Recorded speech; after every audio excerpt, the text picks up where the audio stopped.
એક દિવસ ગણેશજીએ ખૂબ મીઠાઈઓ ખાધી હતી. મોદક લડ્ડુ એમના ફેવરેટ હતા.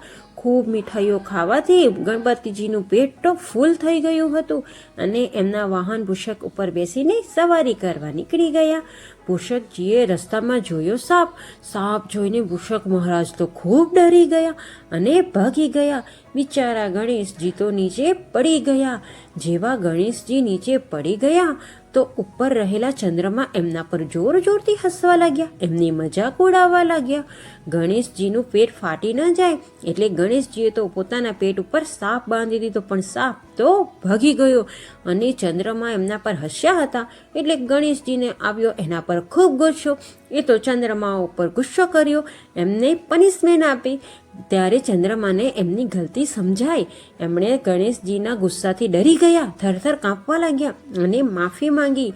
ગણેશજીએ એમને માફ કરી દીધા અને એમણે પ્રોમિસ કર્યું કે આજથી કોઈની પણ મજાક નહીં ઉડાવીશું. જોયું બાળકો, હવે તમે પણ કોઈની પણ મજાક ઉડાવતા નહીં.